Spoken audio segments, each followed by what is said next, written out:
ಎಸ್ಟಿವಿಎಸ್ ಶಾಲೆಯಲ್ಲಿ ಗಮನ ಸೆಳೆದ ಮಕ್ಕಳ ಸಂತೆ ವಿಶ್ವ ರೈತ ಸಂಘಟನಾ ಸದಸ್ಯ ಹೆಗ್ಗವಾಡಿಪುರ ಮಹೇಶ್ ಕುಮಾರ್ ಚಾಲನೆ.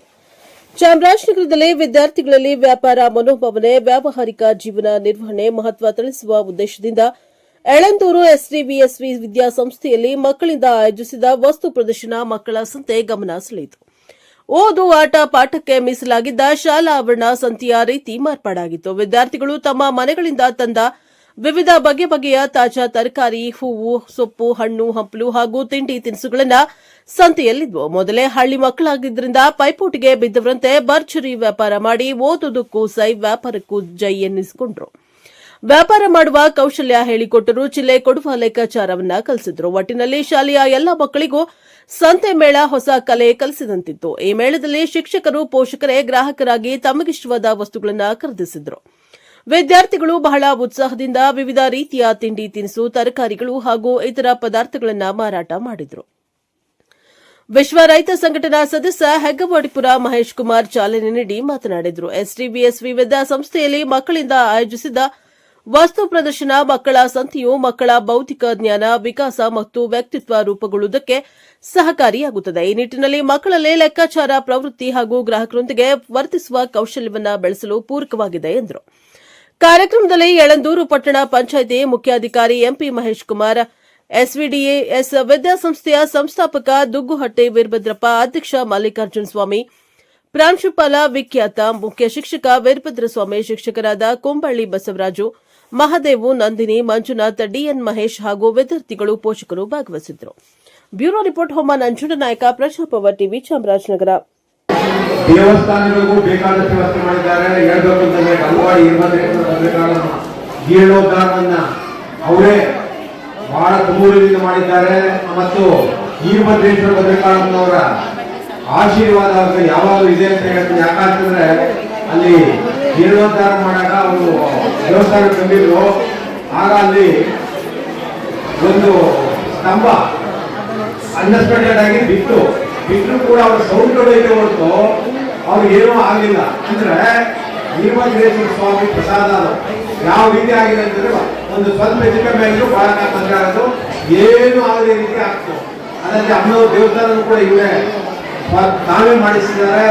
ಆದ್ರಿಂದ ನಾವು ಬಹಳ ತುಮೂರಿನಿಂದ ಅವರಿಗೆ ನಾನು ಅಭಿನಂದನೆ ಸಲ್ಲಿಸ್ತಾ, ಅದಲ್ಲದೆ ಶಾಲೆಗಳು, ಮಠ ಮಂದಿರಗಳು, ದೀನದಲಿತರು, ಬಡವರು ಎಲ್ಲರಿಗೂ ಬೇಕಾದಷ್ಟು ಅನುಕೂಲ ಮಾಡಿದ್ದಾರೆ. ಎಲ್ಲಕ್ಕಿಂತ ಹೇಳ್ಬೇಕು ಅಂತ ನಾನು ಮುಖ್ಯ ಇರಲಿಲ್ಲ. 65 ಬಿಳಿಗಂಗನ ಬೆಟ್ಟಕ್ಕೆ ಒಂದು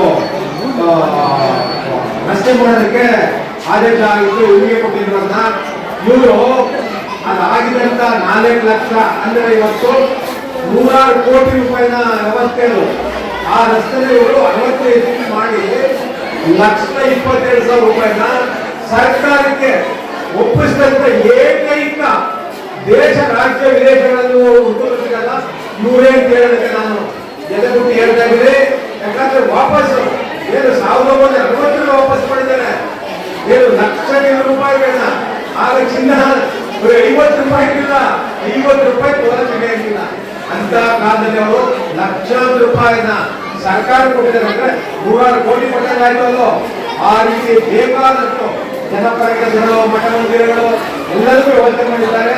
ಇವತ್ತು ನಾನು ಎಷ್ಟೋ ಹೇಳಿದ್ರು ಕೂಡ ಅದು ನಮ್ಮಲ್ಲಿ ಬರದೇ ಇಲ್ಲ. ಅಷ್ಟು ಅವರು ಬೇಕಾದ ಸಹಾಯ ಮತ್ತು ಮಾಡಿದ್ದಾರೆ. ಅದರಲ್ಲಿ ಎಲ್ಲಕ್ಕಿಂತ ಹೆಚ್ಚಾಗಿ ಹೇಳಬೇಕು ಅಂತಂದ್ರೆ ನಾವು ಶುಗರ್ ಫ್ಯಾಕ್ಟ್ರಿಗೂ ಒಂದು ಹೆಚ್ಚಿನ ಒಂದು ವ್ಯವಸ್ಥೆ ಇದೆ. ಏನು ಗುಂಟೂರು ಇವತ್ತು ಸರ್ಕಾರ ಮಾಡಿರ್ತಲ್ಲ ಆ ಫ್ಯಾಕ್ಟ್ರಿ, ಇವ್ರದೇ ವ್ಯವಸ್ಥಿತವಾಗಿ ಆ ಫ್ಯಾಕ್ಟ್ರಿನ ಬಹಳ ಓಡಾಡಿ ಬಹಳ ಮುಂಚೂಣಿ ನಿಂತು ಅದರ ಗುಂಟೂರು ಫ್ಯಾಕ್ಟ್ರಿನ, ಸಕ್ಕರೆ ಫ್ಯಾಕ್ಟ್ರಿನ ರೈತರಿಗಾಗಿ ರೈತರಿಗೋಸ್ಕರ ಮಾಡಿದ್ರು. ಅದಂತೆ ಈಗ ಹಾಲಿ ನಡೀತಾ ಇರೋದು ಇಲ್ಲಿ ಕಾಳುಂಡಿಯಲ್ಲಿ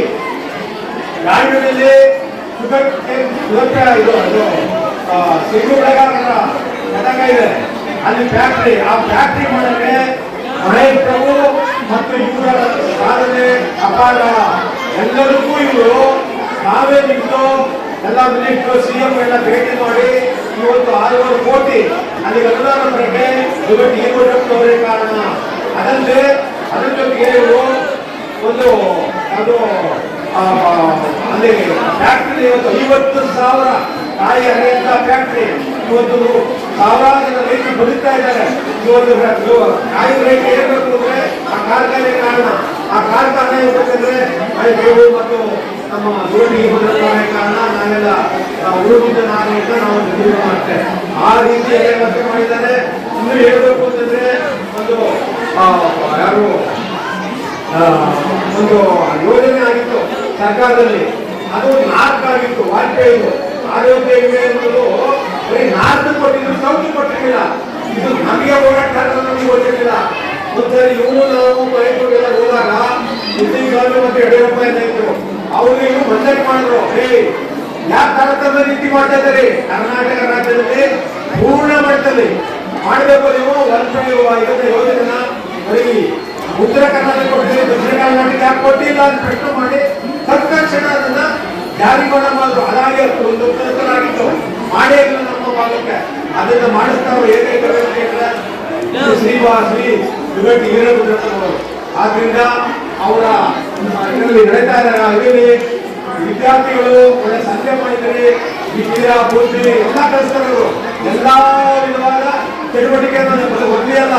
ಈಗ ಬೇರೆ ಶಾಲೆಗಳು ಬೇರೆ ಏಕೈಕಾಗಿ ಅವರು ಬದುಕು ಕಲಿಸಲ್ಲ.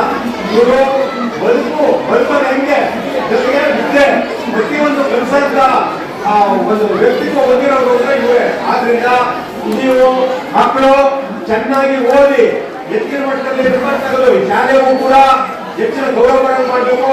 ಮತ್ತು ಹೆಚ್ಚು ಹೆಚ್ಚು ನೀವು ಈಗಲೇ ಪುರುಷರಿಲ್ಲದೆ ಮಹಿಳೆಯರಲ್ಲಿ ಹುಡುಗಿಯರು ಕೂಡ ಈಗಿಂದು ನೀವು ಚೆನ್ನಾಗಿ ಓದಿದ್ರೆ ಓದ್ತಾ ನಿಮ್ಮ ತಂದೆ ತಾಯಿಗಳಿಗೆ ಲಕ್ಷೋಪಲಕ್ಷ ನಿಮ್ಮ ಪೀಳಿಗೆ ಕೋಟ್ಯಾಂತರ ರೂಪಾಯಿ ಸಂಪಾದನೆ ಮಾಡ್ಕೊಡ್ಬೋದು.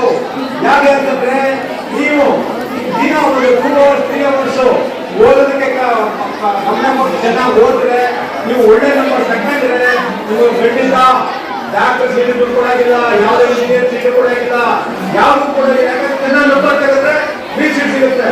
ಆದ್ರಿಂದ ಆಗ ನಿಮ್ಮ ತಂದೆ ತಾಯಿಗಳು ಹೊಲದ ಸಹಿತ ಮನ ಮಾಡ್ಕೊಂಡು ನಿಮಗೆ ನೇರ ಸೀಟ್ ಸಿಗ್ತದೆ. ಆದ್ರಿಂದ ಚೆನ್ನಾಗಿ ಓದಿ ಮಕ್ಕಳೇ, ಒಳ್ಳೆ ಕೆಲಸ ಮಾಡ್ತಾ ಇದ್ದೀರಿ, ಒಳ್ಳೆ ಶಾಲೆ ಸಿಕ್ಕಿದೆ. ಆದ್ರಿಂದ ಹೆಚ್ಚು ನೀವು ಹೆಸರು ತರಬೇಕು ಅಂತ ಈ ಮೂಲಕ ಹೇಳ್ತಾ ಹೆಗ್ಗೋಡಿಪುರ ಮಹೇಶ್ ಕುಮಾರ್ ಅಂತ ಒಂದು ಮನವಿ ಮಾಡ್ತಾರೆ.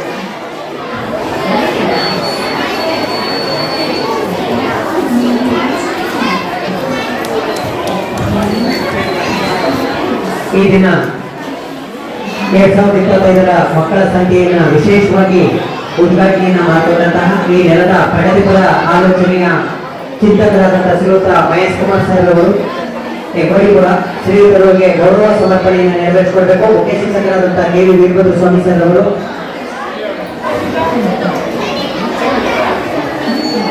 ಐಟಿಐ ಪ್ರಾಂಶುಪಾಲರಾದಂತಹ ವಿಕಾಸ್ ಸರ್ ಅವರು, ಸುಮೂರ್ತಿ ಸರ್ ಎಲ್ಲರೂ ಜೊತೆಗೂಡಿ ಇವರಿಗೆ